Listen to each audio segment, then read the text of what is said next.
Hello, ladies and gentlemen. I want to first of all apologize to everyone. There will be no Periscope Twitter live feed today. I worked with that. That's why we're 20 minutes late on the show. I got on the Periscope and it ended up turning the whole show upside down. So everybody that was watching upside down, and so that's not going to happen. So anyway. Enough of that mess. We're on WSE Lounge on Facebook Live, and I want to welcome my guest at this time. It is an honor and a privilege to have Atlanta Wrestling Entertainment's own, the one and only Owen Knight. Welcome to the show, Owen. Thanks, man. Thanks for having me, brother. How you been? I've been doing good. I'm doing good with recovery and everything, and I've been doing pretty good. I just taking it one day at a time. You know, that's all you can do. That is all you can do, man. I'm pretty much doing the same. Thanks for having me on the show, by the way, too. Thank you. I really do appreciate it. Oh, you're very welcome. I really apologize about the 20-minute delay. You know, because I know I was supposed to have you on at 1 o'clock, but I didn't know that. I thought you forgot about me. No, I hadn't forgot about you. I didn't know. See what happened? This other tablet is it's a RCA and it's slow as can be, and I didn't know that it was gonna do all that junk. And then whenever I did get the Periscope downloaded to it, it turned everybody upside down. As I said, well, just forget about that. So you know, but technology at its finest. Yeah, technology is very difficult sometimes. I tell you, it's got a mind of its own. Yeah. How did you know that you wanted to be a pro wrestler? Well, wow, that's going back. Well, I've always been like different as a child. To be honest, I've always wanted to do something like extraordinary, and I felt that the only way I could do that is through wrestling. Like I grew up mostly around the time on like the cups of the Attitude Era ending, so I saw the whole, Shawn Michaels, early stages of Triple H, The Rock, Stone Cold, et cetera. So it was just something that was like different to me, and something that was just like awe-inspiring, to be honest. That for that little amount of time that it was on television, that no matter who was in the ring, it was just captivating just to see it, and I just wanted to be a part of it. I've always wanted the spotlight, and I've always wanted to be I've always wanted to be center of attention, to just have everyone looking at me for that time period. So I say the first time I wanted to be was I remember watching WrestleMania 17. I remember watching WrestleMania 17, and I saw the TLC match that they had. My favorite wrestler there. I saw the TLC match, and after that match, I was like obsessively like hooked, because usually I would watch it whenever it comes on, but after that particular WrestleMania, then I became like addicted to it, and it's been my addiction ever since.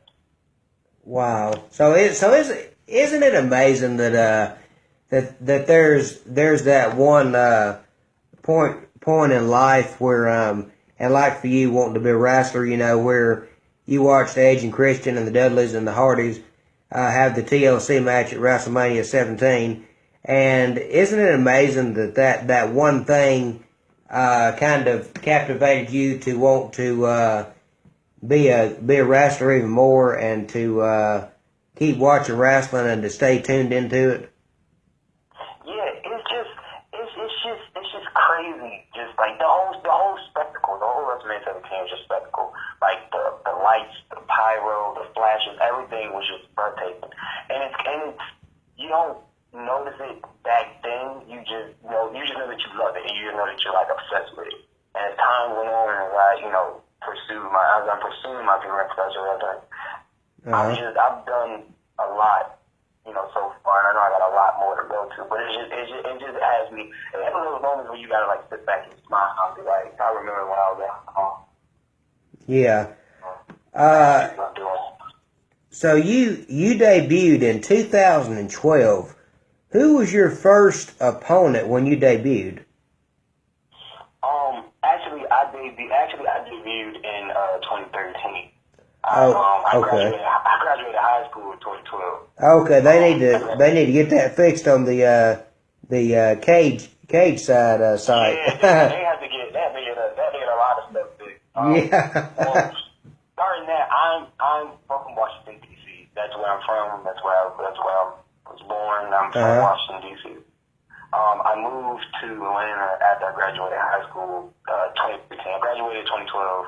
I moved to Atlanta in May 13, 2013, and I started my training at the WWA4. When at the time it was under total protection, Mr. East.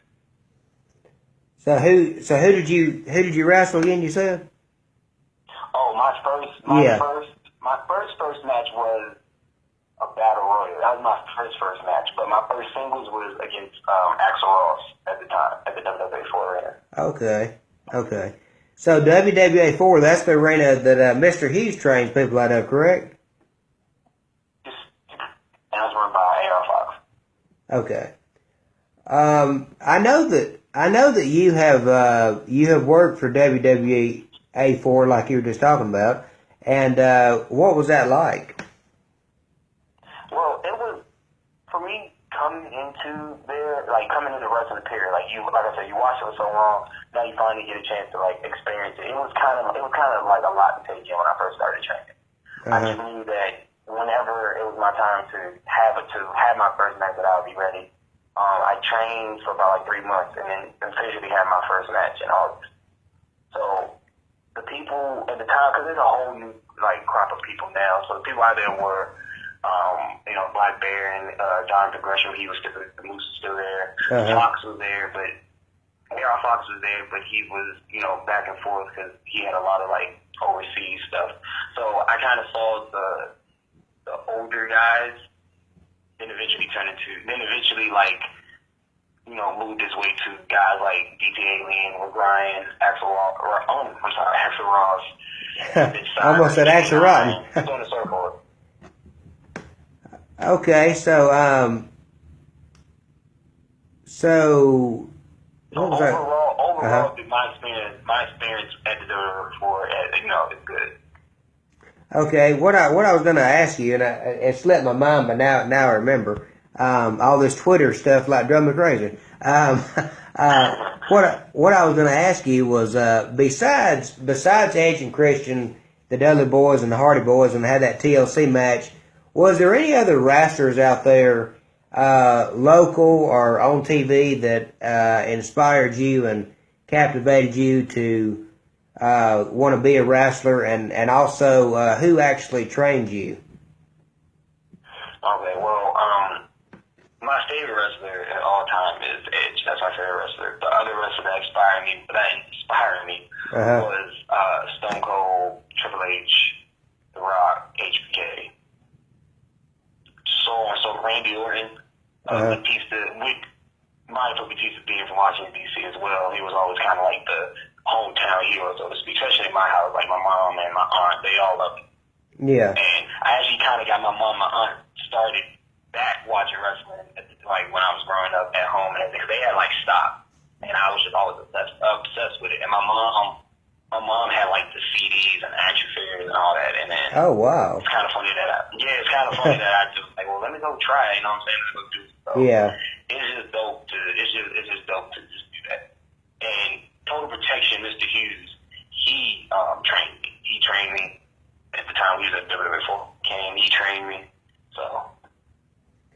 Well, I know that's got to be an honor to have been trained by Mr. Hughes, the man who is known in wrestling history as stealing the Undertaker's iron. So I know that's got to feel good. Yeah, it was crazy because honestly, when I got there, I didn't know who he was. Like, I'm gonna be completely honest with you right now. Like, when he got there, I didn't know who he was. And when he said it, I was like, oh, okay. But I didn't know, so I had to like literally like go back and look, and I was like, oh, okay.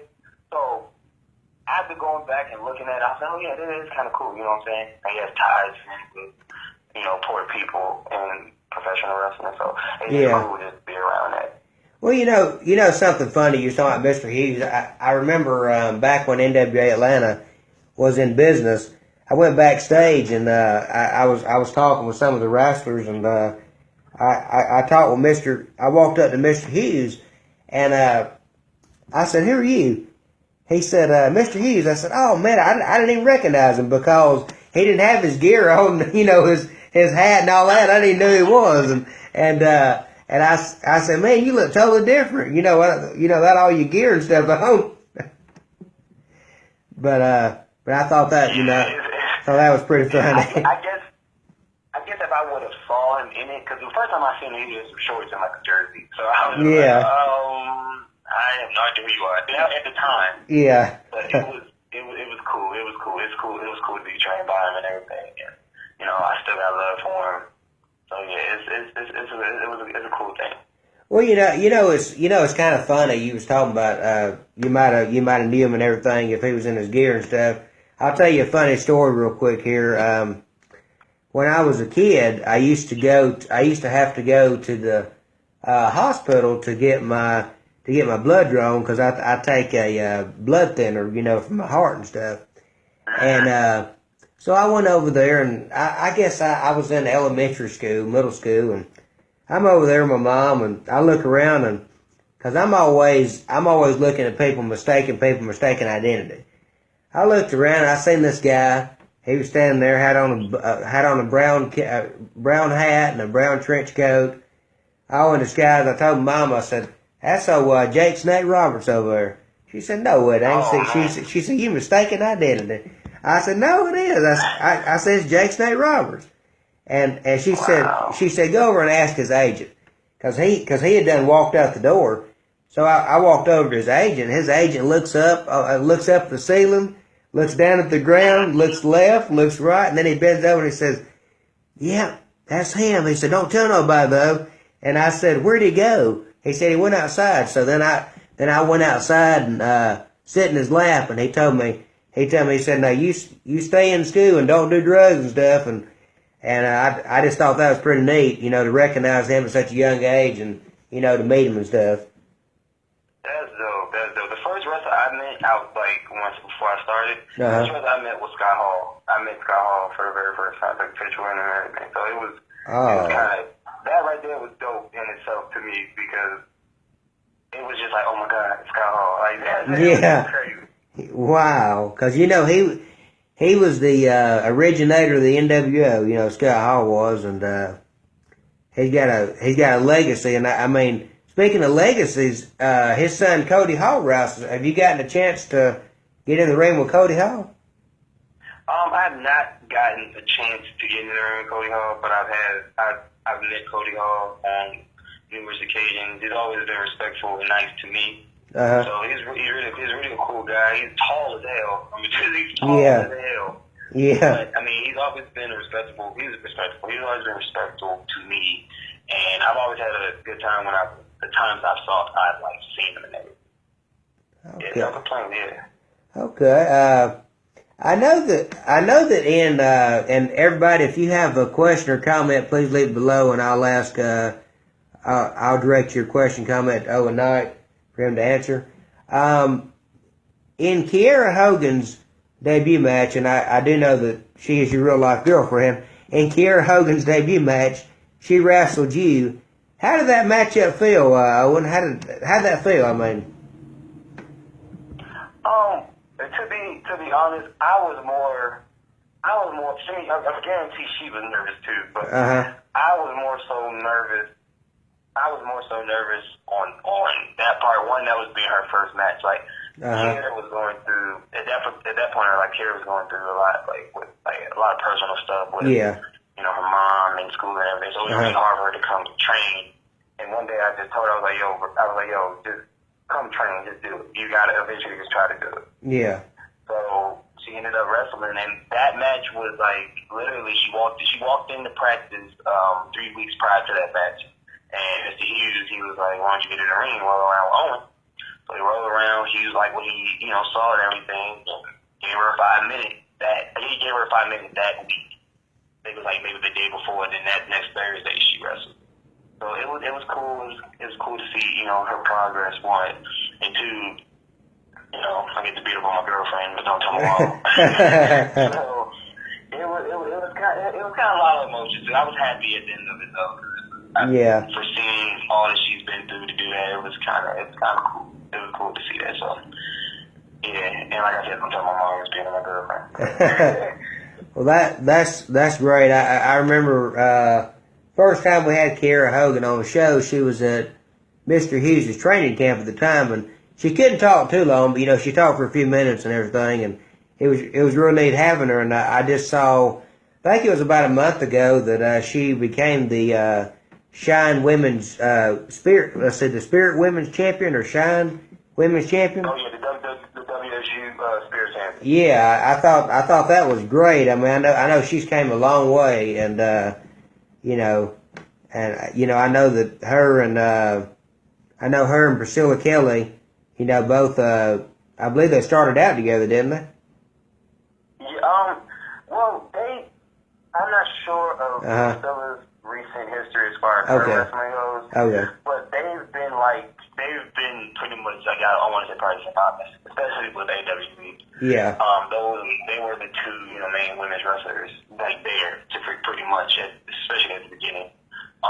But they're somewhat kind of joined at the hip, to be honest. So okay. Yeah. I think Priscilla. I'm not really sure. Don't quote me on this. I think Priscilla might have started a little bit before Kier, because originally before Kier started wrestling, she was announcing, and I believe Priscilla was managing.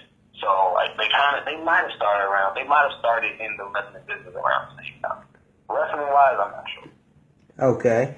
Now here's one for you, and I know that you've probably heard this 1,000 times. What is it like being a part of Atlanta Wrestling Entertainment, a company that many consider to be the next ECW? Oh, wow. So if you haven't been to a AWE event or whatever you need to, it's like you said, it's an ECW type atmosphere.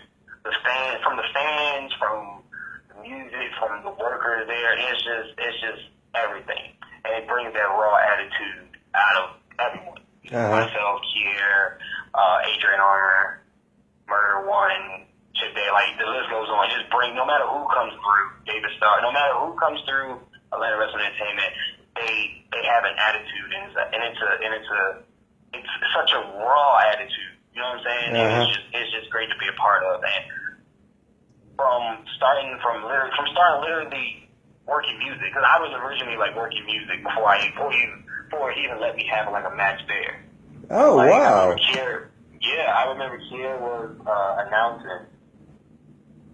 She was announcing, and I was working music, and I remember Josh Wheeler, who was at the time the booker and everything, which is still is the booker. I don't know why I'm saying he's not the booker. But I remember the time Josh Wheeler, he was like, "Yo, I'll give you a shot." And I believe my first match at AWE was with Ali Shabazz, and that was in College Park. That's when it was in College Park, and then it was just let's see what happened. And it turned to what it is today. AWE has given me a lot of great matches, a lot of great opponents, and it's really put me on the map as far as me as a wrestler, as get my name out there. You know what I'm saying? Because everywhere I go, that's the first thing they ask: how you get on AWE? What's it like over there? Yeah. And I tell them the same thing, man. It's just the attitude. You gotta have the attitude if you want to come to Atlanta Wrestling Entertainment. That's just period. If you don't have no attitude, if you don't have an attitude, if you just don't have that, you just don't have it. You don't have it, you will get eaten alive. Yeah. Not even by the wrestlers, you get eaten alive by the fans, because they won't let you know about yourself.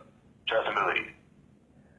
Well, I was just thinking. I don't know if they've ever booked this match. I think they've had Homicide against Murder One over there, but I was just thinking. I know when Murder One was on the show, I guess it's been about a year ago. He was talking about how he kind of hung out with New Jack and they've had matches together. And wouldn't it be a crazy match to have a triple threat match, Homicide versus Murder One versus New Jack? I mean, that would be crazy, wouldn't it? That would be crazy with the fact fact is, I don't even know if Atlanta, Georgia, not Atlanta, but I don't even know if Georgia itself can withstand all that. Like, you just saying all this. If you said it 3 games again, I don't even think Georgia itself can handle all that. But I don't know if you know this, but it was AWE's homegrown. We were moved instead of from Opera. We were originally at Opera nightclub, and now we're at the museum bar next to Turner Field. So that's where museum is going to take place, and that's where homicide and murder one match, fight, brawl, whatever you want to call it, would take place. But if all that wasn't happening in the third match, Lord knows, like, Georgia's just going to be, and Georgia's not going to be on the map. It's just going to be burned down. Like, oh, well, that used to be Georgia, but, you know, we had a triple threat match with murder one, homicide, and yeah. We don't have Georgia no more. Well, I remember clearly going to NWA Atlanta when they had inducted Tommy Wildfire Rich and Abdullah the Butcher into the Hall of Fame, and you know their classic feud through wrestling, and oh my goodness, that was a bloody massacre. Abdullah pulled out a fork and he was going after Tommy, and Tommy was going after him, and there was blood all over the place. And now, if you're squeamish, just turn this off right now, okay? But anyway, That's what I'm saying. You're squeamish too. You have to turn away and look. Yeah. Look at the puppy or something. Yeah, but blood was going all over the place. Abdullah was bleeding on Tommy. Tommy was bleeding on Abdullah, and there was forks involved, and oh man, it was nuts. I mean, it was just crazy. But yeah, man. So something interesting that I noticed, and I have to commend AWE on this. You don't really see this, you see the tag teams on the indie scene of Candice LeRae and Joy Ryan, and you see the different mixed tag teams of female-male. But something I have to commend AWE on is, I've never heard of this in wrestling history, but back in 2006, Chip Day and Murder One, they actually beat you and Kiera Hogan to regain the AWE Tag Team Champions. And I mean, that's very interesting to be able to have a female and a male as a Tag Team Champions. You said 2006 or 2016? 2016. Oh, let's say 2006. What? I must have misquoted. I'm sorry. I meant 2016. Oh no, it's fine. Yeah, man. That like I said, like AWE is just innovative. It ain't stuff that normal people aren't doing. Yeah. You know what I'm saying?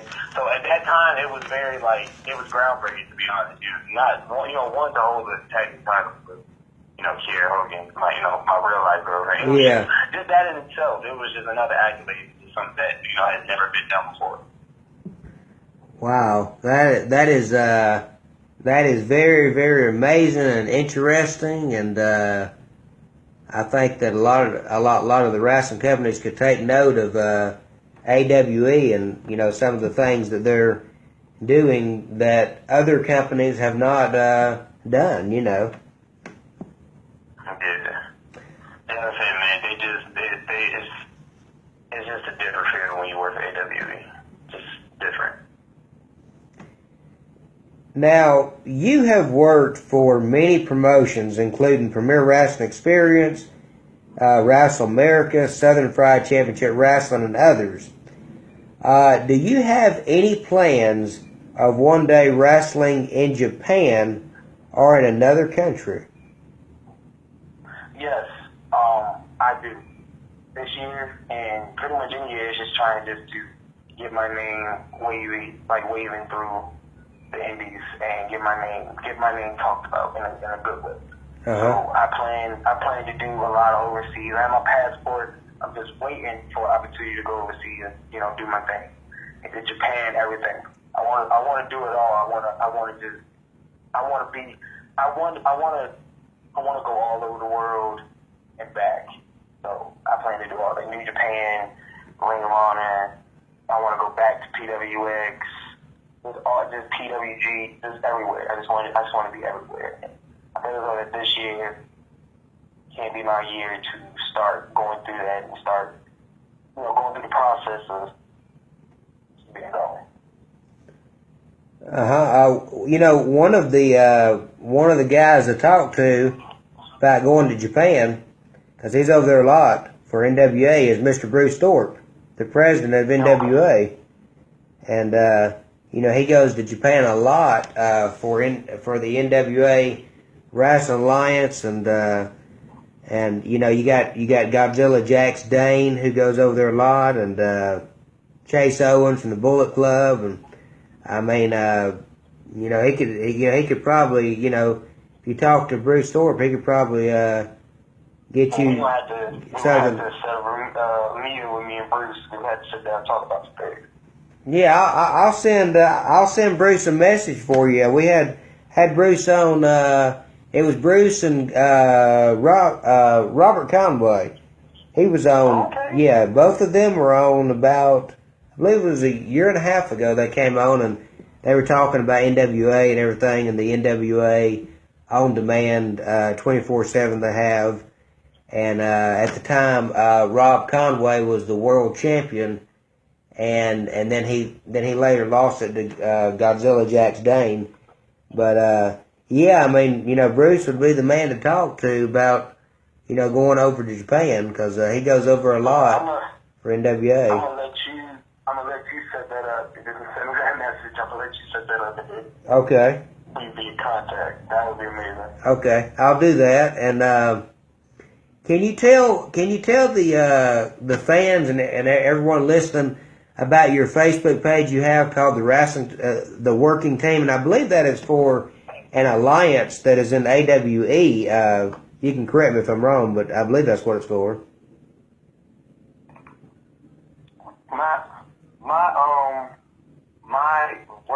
My working team page is my own personal page. It's my fan page for the working team captain, which that is me. And say that again? Okay, yeah, I was thinking it was for an alliance in AWE. I guess I was wrong. The working team. Okay, let me see. The working team is when I say I'm the working team captain. So when I say it's my team is my fans, and also my team, that help me, behind the scenes to make everything and what I'm trying to do possible.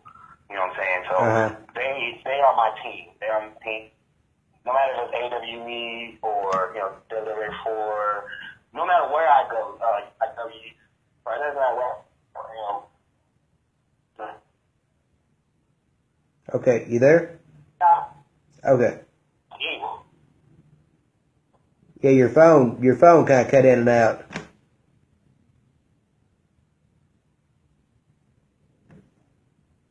You there?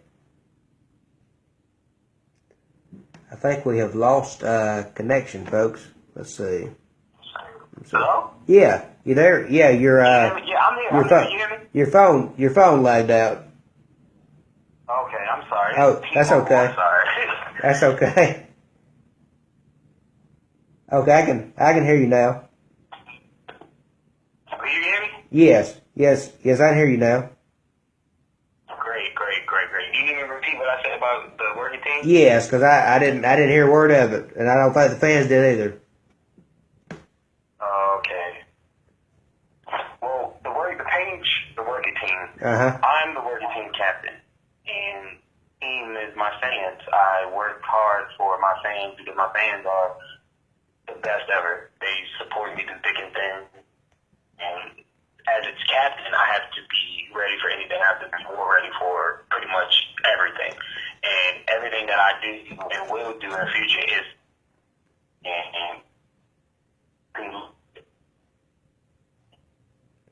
probably the products coming on the page as well as DVDs soon and some more t-shirt designs. So some more t-shirts coming on the page. So bear with me. I just got it about maybe a month and a half ago. So like it, send me a friend request, and I'll send you an invite, like it, share the page. But it's a movement. And it's going places. Okay, well that sounds great, and I remember watching you wrestle at Wrestle America. You wrestled against the 5-star King Anthony Henry, and y'all put on a fantastic matchup that night. Thanks. You're very welcome. Very welcome. Can you tell the fans about April the 8th, it's going to be a VPW Survival in Thompson, Georgia. You will wrestle the debuting Death Proof Aaron Epic.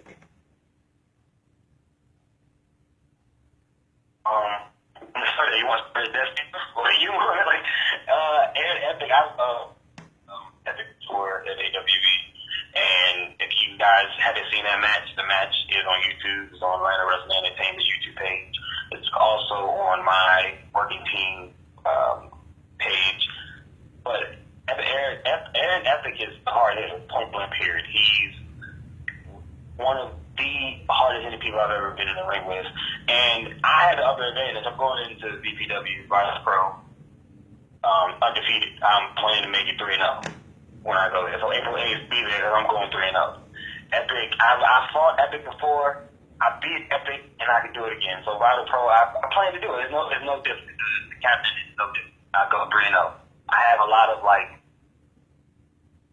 I got a lot of hype going into this match. You know what I'm saying? I think I'm the only one there undefeated. So wow. Trust me, April 8th is going. It's going down. It's going down. It's going down. Wow. And can you tell everybody about the next AWE show? I believe it's going to be on Monday, May the 1st. Is that correct, or do y'all have one before that one? My memory. The homegrown is May 1st, and like I said earlier, it was originally at Upper Lake. Now it's in bar next to Turkfield, and that's where I believe Joe Black is wrestling Kurt Stalin. I believe that's, and then also with Murder One, the homicide will take place. And that's where the Bad and Bougie Battle Royal is happening. And there's a lot of other matches and stuff to come. But right now, those are the three main ones right now. And that is,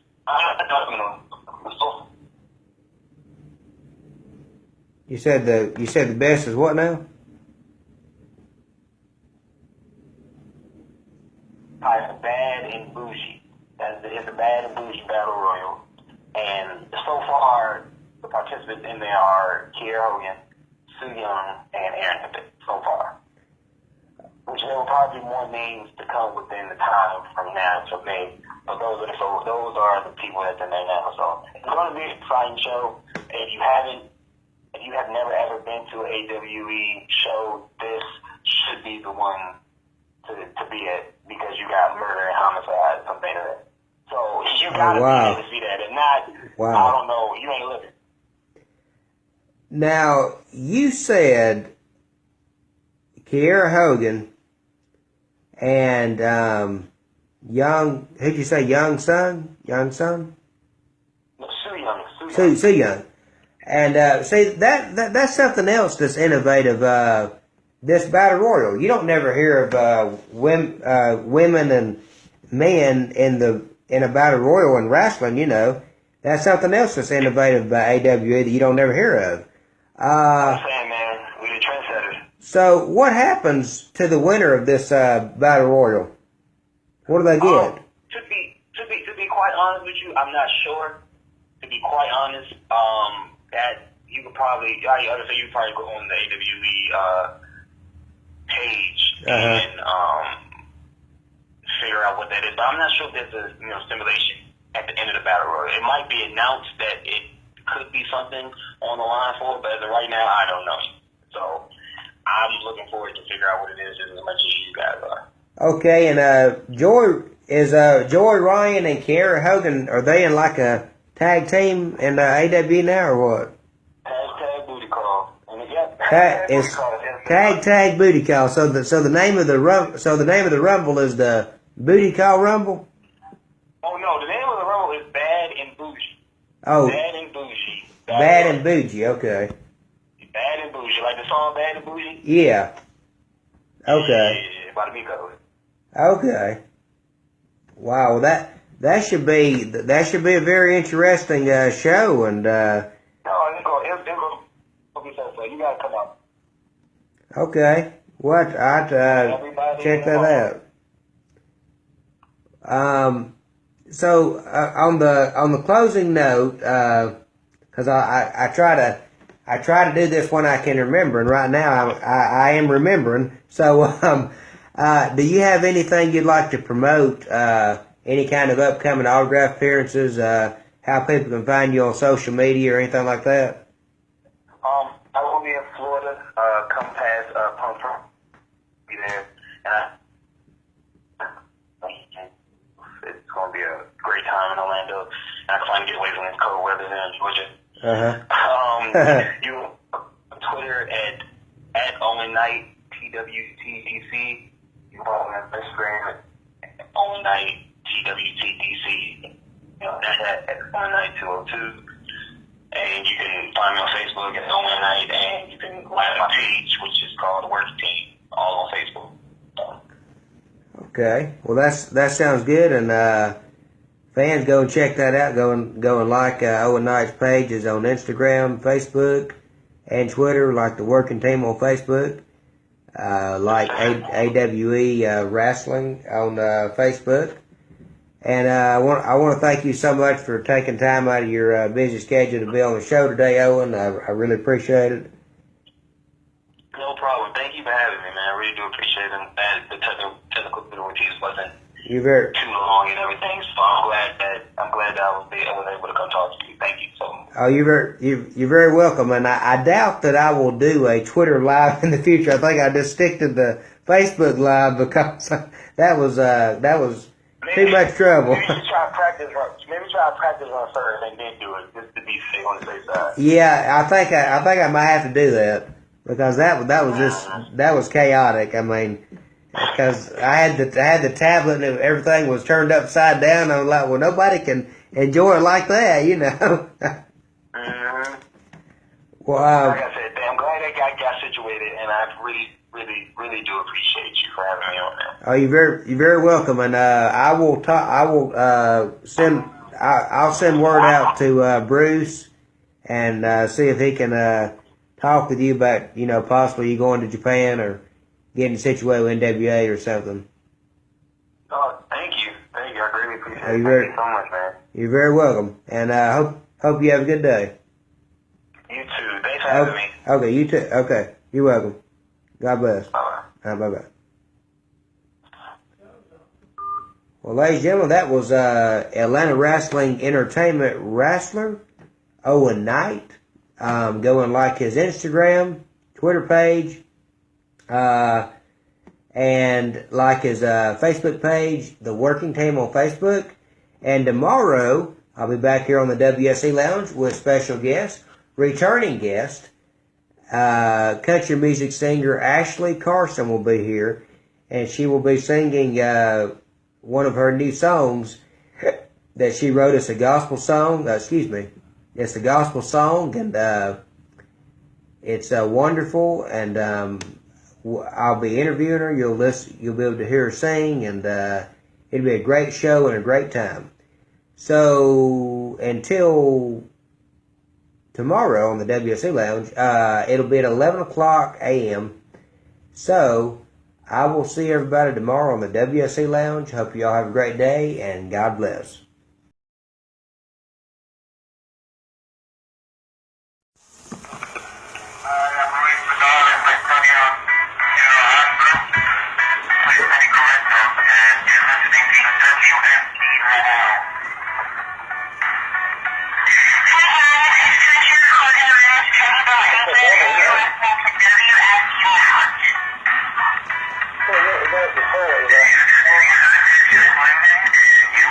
WSE.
Well, ladies and gentlemen, we'll let you know our sponsorships real quick before we get started with the show. Transform your body, your mind, and your spirit. You can call Motosize, ran by Sonia Sartre, who has played ex-Lucy Cooper on Guiding Light. You can contact them today at 1-917-463-3373, or you can email them info@moticize, that's MOTICISE.com. That's a fit mind and a fit body. And also WCW Retro every Wednesday night at 9 p.m. Eastern Standard Time on VOC Nation Radio, hosted by yours truly, the Maestro of Professional Wrestling, the Stro. And don't forget to get his new movie out now on DVD and Blu-ray called Checkpoint, also starring Bill Goldberg.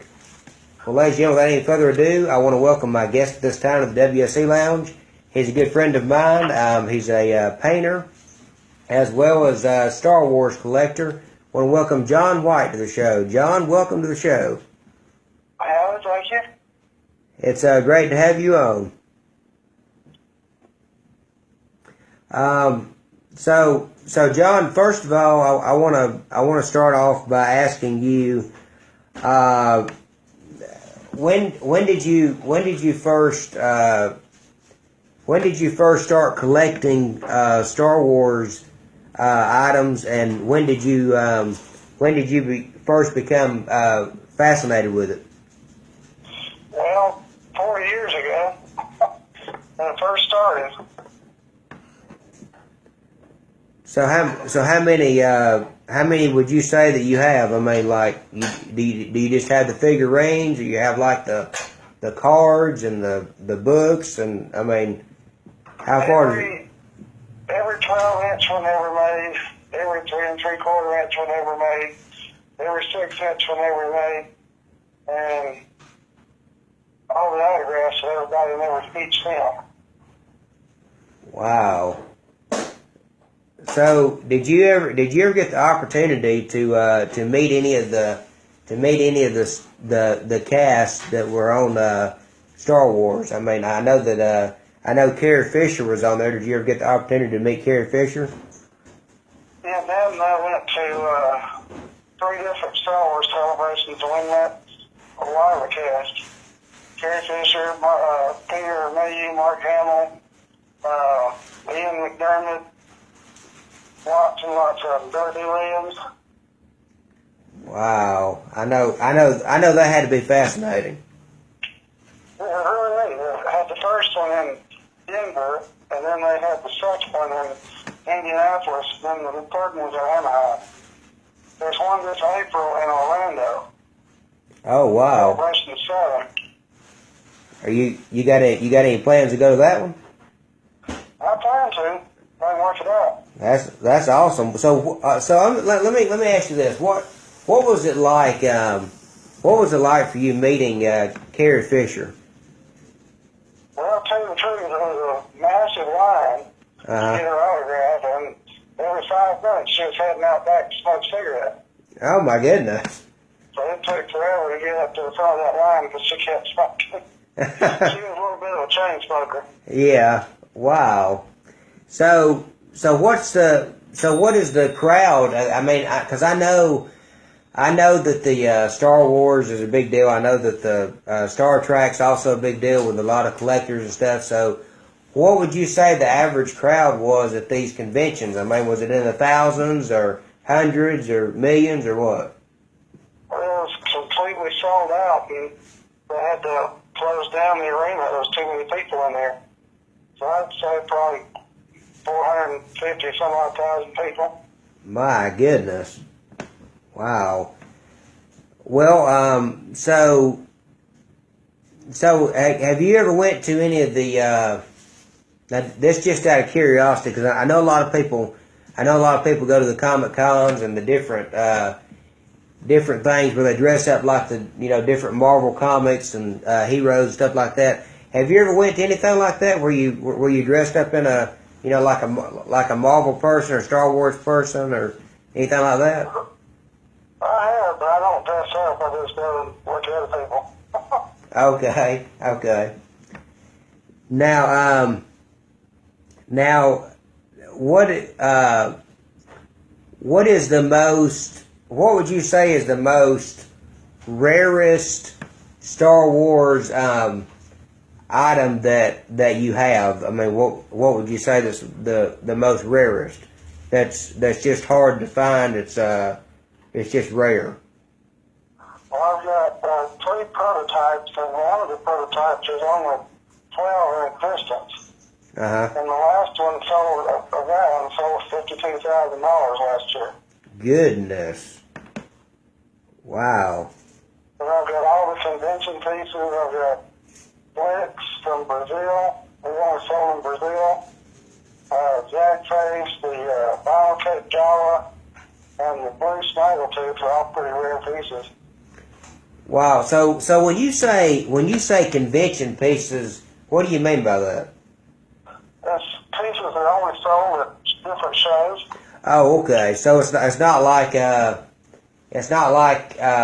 if you like they have like different pieces of memorabilia like from the building or like from the like from the show because I know they have some wrestling cards out to where it's like a piece of the mat that they wrestled on or whatever. They say that it's from that certain event or whatever. So it's not anything like that or. Well, I have a 3 3/4 inch character or sometimes a 12-inch character that's only sold at a certain show. Okay. And only you can get it at that show. Okay. Fans, if you have any questions or comments, please leave them below, and I'll direct them over to John to answer them for you. Now, John, not only are you a Star Wars collector now, I know you also do paintings, but we'll get to the painting part a little bit later on. I know that you've also had a lot of experience in theater. Can you tell everybody about that? Well, I usher at the Fox, so I go to see every show that's there. I've seen about 90 different plays now. Goodness, so you've actually been in some of the plays before, haven't you? Well, not at the Fox, but in Tribulation Trail. I acted in there for about 15 years. And I imagine you had a lot of spiritual experiences from that.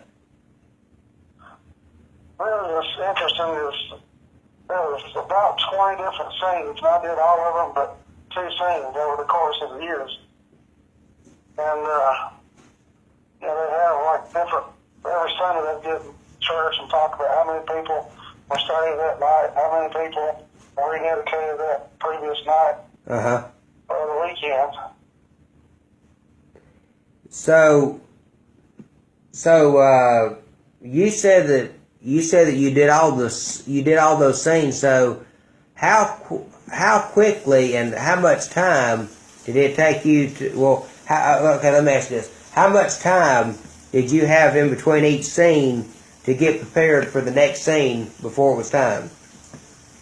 Well, each scene was roughly 5 minutes, and then people had to travel from scene to scene, so you'd have maybe a minute or so to get set back up. Okay, so did you have change costumes or anything like that, or no? You just stayed in the same one? Just stayed in the same one. Okay. Yeah, I think that's wonderful though that you did that for so many years, the Tribulation Trail, and you brought so many people, you witnessed to them, you brought them to the Lord, and they got saved, through y'all doing that, and I think that's wonderful. They still do it. They still do it at Eastside Baptist Church now on 138. Okay. That's wonderful. They don't do it at Metro Heights anymore. Okay, because I know that I believe Harvest Baptist Church does like a Tribulation Trail thing, kind of around Christmas or Easter time, I believe it is. They do that. Okay. Yeah, where you can drive through and you can see on the side of the road, where they got the different Bible scenes and stuff set up. And I believe they did that one time down at the Old Country Church too. I believe, didn't they? Well, you at Metro Heights for 20 years, and they moved it down to Eastside Baptist Church. Yeah. I was thinking they did it. They did it at our church too, though, didn't they? I don't know. Because I was thinking I seen one time where they dressed. It may have just been where they did like a nativity scene or something like that. I don't know if it was. It was to the extent of Tribulation Trail, like you did. I don't. I don't know. We'll have to look into that, I guess.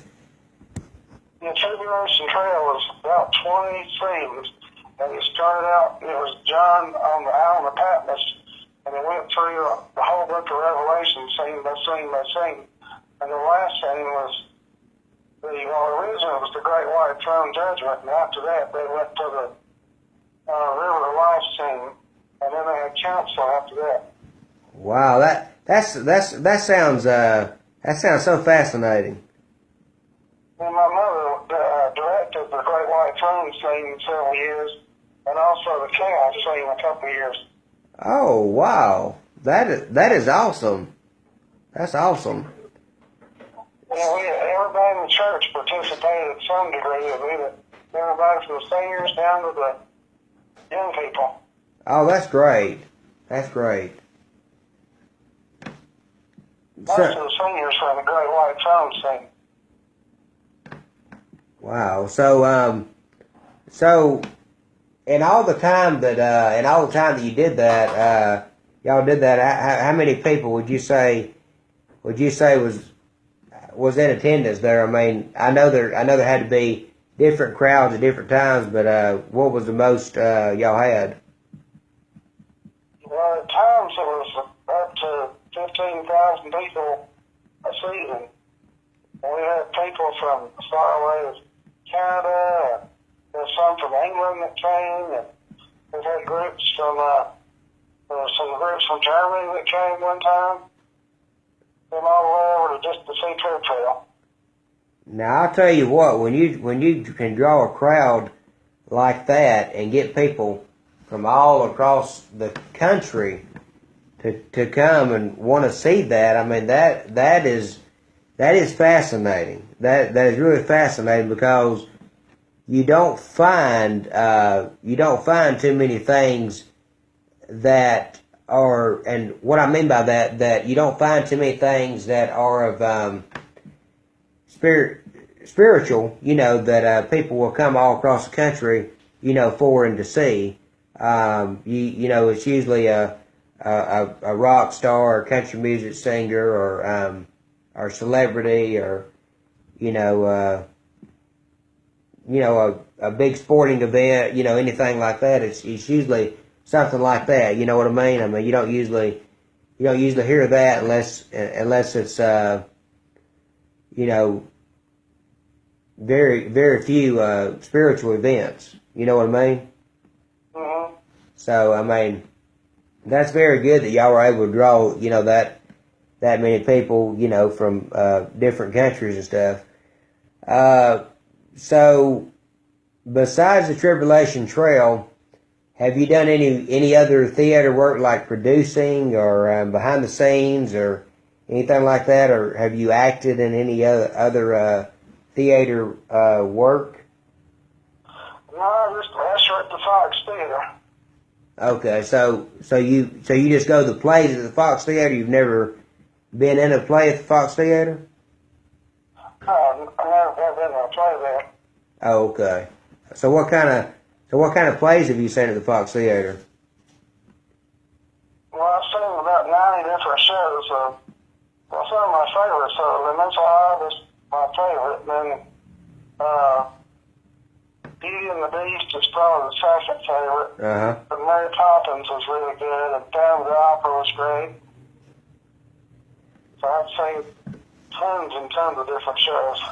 Okay, now I've got. I one last night. Went to Annie last night. Oh, did you? Went to Annie? Oh, wow. So I've always loved the movie Annie, and she would always sing that song tomorrow, and then she'd say it's a hard knock life or something like that. But I was gonna ask you though. You was talking about the Phantom of the Opera and Mary Poppins. In the Phantom of the Opera, did they like turn the lights out and have like the Phantom on the stage running across the rafters and stuff, or how did they do that? No, they had a really interesting stage this last month. It was in February. Uh-huh. And it was this revolving, looked like a castle. And it would turn, the steps would come out of the side of it. They'd walk up and down these steps. And then it would split open and be an office scene at the bottom. And then the two parts would turn and separate, and it would become theater box seats on either side of the stage. Oh, that's really, really neat piece of the set. That sounds cool. That sounds really cool. So on the Mary Poppins, the thing I want to ask you is because you know in the movie, she always flew down on the umbrella. So did they have somebody guiding her down did she jump down off something? Did they have somebody guiding her down when she flew down the umbrella, or how'd they do that scene? She flew off the stage on wires, went right up over the balcony in the Fox. Oh man! Interesting. I know. Now, what else was neat was the guy that played Bert. Uh-huh. Tap danced up the wall sideways and then upside down. Tap danced across the ceiling and came back down at the side. Really? I don't know how they did it, but it was really neat. Man, that sounds really really neat. I'm guessing they had to have some kind of maybe like a magnetic field or something that kind of glided him, to be able to walk down the wall sideways and upside down. Wires attached to his waist, but I still don't see how he did it. But it was really neat. So, okay, well, that's something I think we'll have to explore, John, and I have to look up and look into, how they do that, because that's kind of a mystery. I mean, it's like in Beauty and the Beast, how the prince was turned into the beast and just instant costume change. And then when he turned back into the prince, he was floating in the air and spinning, and then just a blast of light, and there he is, the prince again. So, how in the world did he change outfits that time? Wow, I wonder. Spin around. I wonder if it was the same person playing the man and the beast. I wonder if it's the same person playing it, if they already had somebody dressed as a beast and then they kind of switched it out before you could actually tell. I don't know. It was amazing. He was spinning in the air and changed from beast to prince instantly and then dropped down. Wow. I can say this. I know that on TV, a lot of times when you're watching a movie or a TV show or whatever, they have trick photography. But when you're there live, watching it in person, you really begin to question yourself and wonder, okay, how'd they do that? I mean, I know there's a show that reveals magic tricks sometimes, you see on TV, and they reveal how magic tricks are done, and then you say, okay, well, I kind of figured out how they did that one. But when you're there live watching a play, and you're watching a guy walk up a wall sideways, you're watching walk upside down, and you're watching a guy turn instantly into a beast, you all of a sudden wonder in the back of your mind, okay, I'm not watching this on TV, I'm watching this live, so how in the world did they do that? You know what I mean? That's true.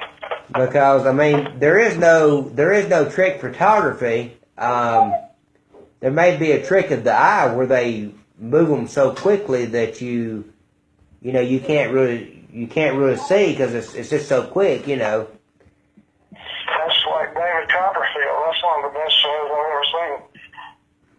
He made snow inside the Fox. And you felt the snow melt on your arm, and it was piling up everywhere. And he was flying all over the Fox. I don't know where the wires were. But then he landed on stage, clicked his fingers, and all the snow was out of the air, off of you, off of the banister, and everything. Man, that just sounds so cool. That sounds really interesting. I know that I've never been to the Fox personally, but I have been to the Performing Arts Center, and I remember going there. They put on a really good production of the Holocaust with with Anne Frank. The Holocaust, the Holocaust. Diary of Anne Frank. Yeah, that's it. The Diary of Anne Frank, and then Helen Keller. She was, of course, the girl that was blind and deaf. Born blind and deaf. But I never seen one of Helen Keller. But Anne Frank, though, that was really good the way they did that one. We went and seen it when I was in school, and they had the Holocaust scenes, and they had them in the had them hiding out and stuff, and it was really, really good how they performed that and how they put it on. But I've never seen a play of Helen Keller. Have you ever seen one of her? Yeah, it's called The Miracle Worker. Okay, how did that one go? How did they do that one? It's about her and Annie. I can't remember her last name, but she was taught her how to speak and how to write and that kind of thing. Well, that sounds. There's a film version with Anne Bancroft. It's called what now? There's a film version with Anne Bancroft. Yeah, good. Anne Bancroft. Bancroft. Vancroft. V-A-N-C-R. V-A-N-C-R-O-F-T. Okay. That's Mel Brooks' wife. Okay. You said Mel Brooks? Yeah, the Mel Brooks, the movie writer and producer. Yeah. That's his wife. Okay. So let me give a shout out to Randy Tootin. He said he'd be watching this. So Randy Tootin, I'm on here with John White interviewing. Got any questions, Randy? Go ahead and ask some questions. And also, happy International Happiness Day. I've just seen that it was International Happiness Day. So happy International Happiness Day from the WSE Lounge. And the first day of spring. And the first day of spring, that's correct. Found that out this morning that it was the first day of spring. So, so now our next topic and subject we're going to get into, John, is painting. As you said on the poster, I shared one of your paintings on the poster that you did, and as I was looking through your paintings, I saw one of Dr. Seuss, and I saw some other ones that you did of some birds and some other ones that you did, and I was amazed and astonished. I mean, at the in-depth graphic design that went into these paintings that you did, and it looks like that you worked strenuous hours on these paintings to do them. How did you go about getting the facial features into the paintings? How did you do that? Well, just if you're talking about the Noah's Ark one, that was my grandparents. I just did miniaturized portraits of my grandparents. Oh, was it Adam? You talking about the one of Adam and Eve? No, that was for the church. Okay, I seen that one. What that one was about was the preacher was preaching a different sermon over a 4-week period, and I was painting as he was preaching. Turned back towards the audience so people could see me paint while he was preaching, and each sermon had a different topic at the end of that painting. Now that had to really be neat. And they auctioned it off after it was over. I think they got $500 and something for it. Wow, that is cool right there. Now that's cool. So what about the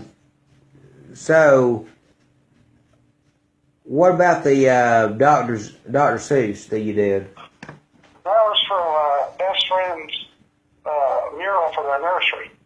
that covered 3 different walls. It was Dr. It was Cat in the Hat and the kids and thing 1 and thing 2 at a picnic, and had the green eggs and ham at the picnic. And then coming over the hill was the 2 guys from Green Eggs and Ham. And then in a tree, Horton was sitting. So I tried to put as many different Dr. Seuss books together in one big painting. Uh-huh. The Cat in the Hat was about 5 feet tall in that. Wow. With So, the fish, too, the little fish bowl. oh yeah, I remember the fish and little fish bowl. So, so how much time goes in, like in the, I think I seen somewhere had like where the face looked real, you know, so real and everything. Which ones was that? I'm trying to remember. Well, it was a drawing of a lady in front of the background of the city of Atlanta. Yeah, that's it. Yeah. How did That you? was a project in college, and it was I was just going for like a modern day Mona Lisa type situation. Uh-huh. So instead of Verona in the background, it's Atlanta. It's got the Capitol building and several of the other buildings behind her. And she's sitting like on a balcony of a hotel Uh-huh. with the city behind her. But it came from all different kind of things. The wine glass was from a magazine I had. The arm was a friend of mine, Andrea, that divided off the steak with me. The eyes were from a lady that tried out for Gone with the Wind. I just went and got bits and pieces of this, that, and the other, and added it all together and drew it all on one big piece. Wow. Well, I'll tell you what, you got some skills on that. You know, I painted. I did a painting, and I think you can see it on Facebook. I did one a while back, you know, where you're talking about you want to get all the Dr. Zeus characters you could into the painting.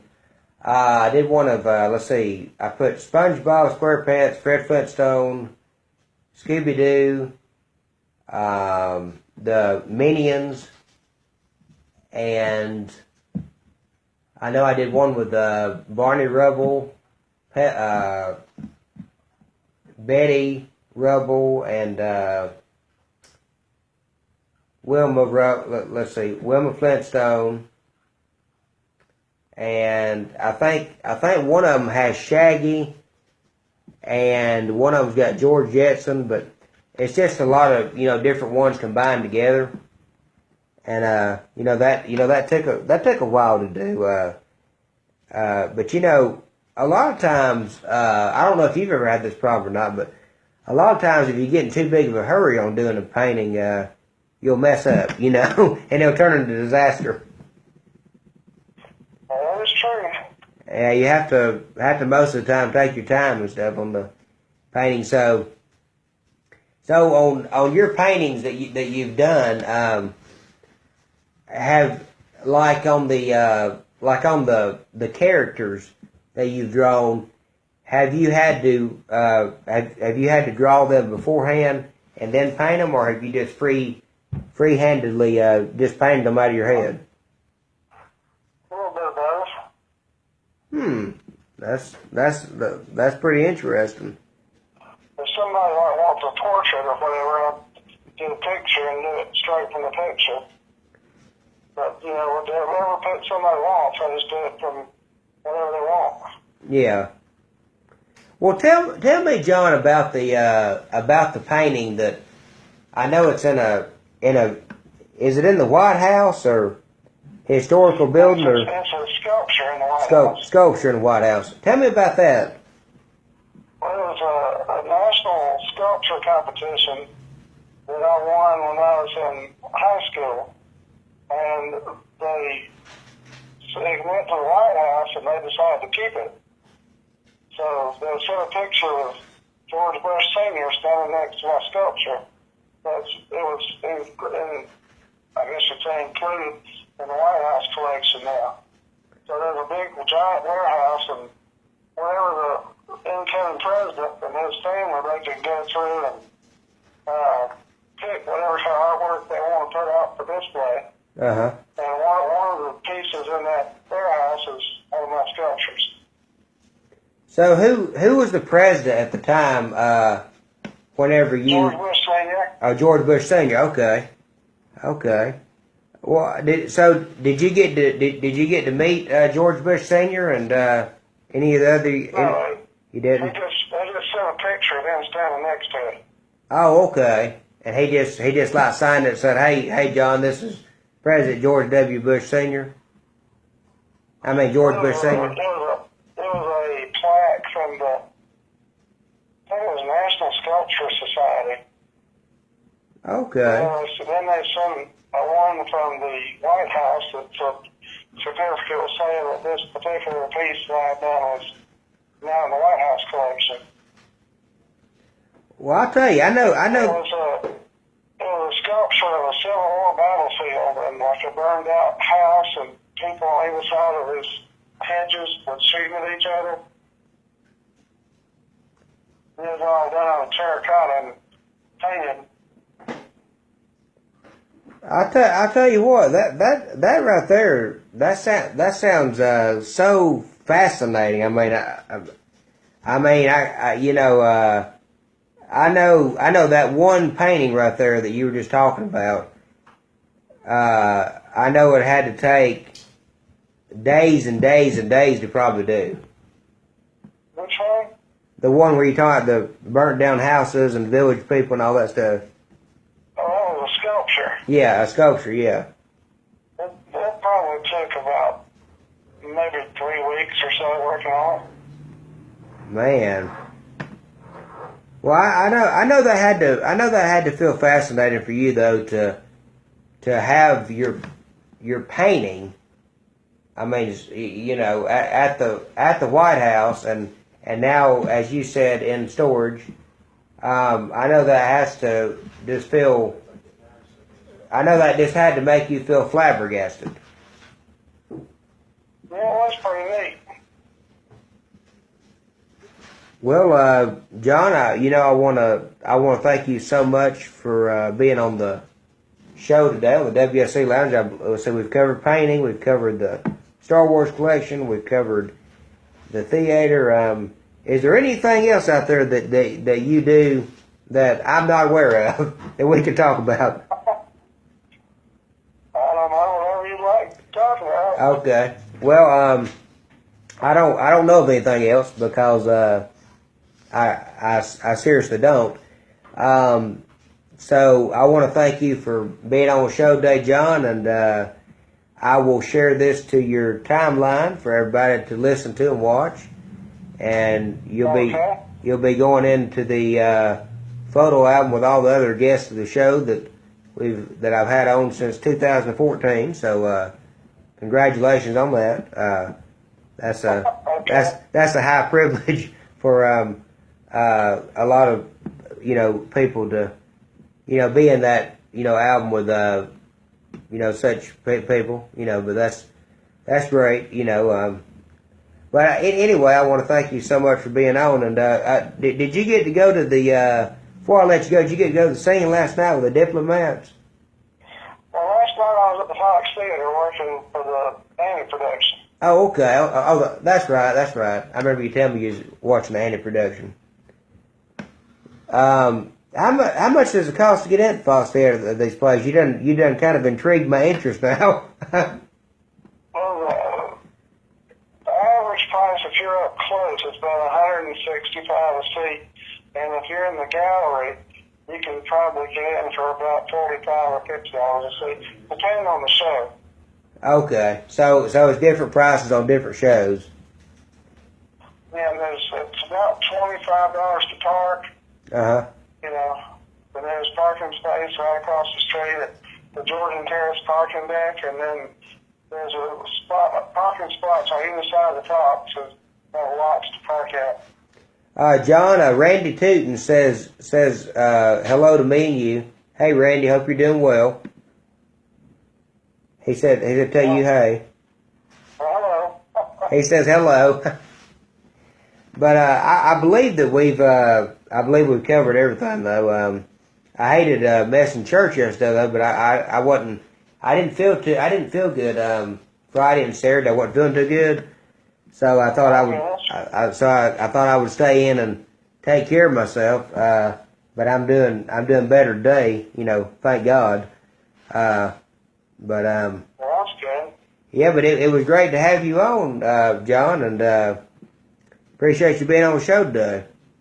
No problem, anytime. Okay, now Randy, you'll have to go back and watch the beginning of this as the show is now ending. But thanks so much for tuning in, Randy, and you'll have to go back check out the beginning of this. But you take care of yourself, John. It was great to have you on. Okay, have a good day. Okay, you too. Bye bye. Bye. Well, ladies and gentlemen, that was John White. He's a painter and also a Star Wars collector. He's also worked on the Tribulation Trail plays throughout the years. And coming up next week, I don't have a date yet, but New Generation Wrestling promoter Roger Davis is going to be back on the show. And also next, let's see here. This is also coming up next week. I've got, I'm going to have, okay, give me just a second because I don't see him on the, I don't guess I put him on the schedule. That's not good. Next week also we are going to have on the show. Okay. Next week on the... Okay. Next week on the... Not next week. Yeah, that's right, next week. Okay. Next week on Monday, March the 27th at 4 p.m. Eastern Standard Time, 3 p.m. Central Standard Time, welcoming RCW wrestler Danny Dollar will be on the show. That is next Monday, March 27th at 4 p.m. Eastern Standard Time, 3 p.m. Central Standard Time. Danny Dollar will be on the show. And then coming up sometime next week, either on the 28th, 29th, 30th, or 31st, not sure what day yet, New Generation Pro Wrestling promoter Roger Davis will be on the show. And I could possibly have another show next week. I don't know. I'm still waiting on that person to get back to me with their movie director. So that should be exciting. But until next time on the WSE Lounge, God bless you all. And I will see you next Monday, March 27th at 4 p.m. Eastern Standard Time, 3 p.m. Central Standard Time with pro wrestler from RCW, Danny Dollar.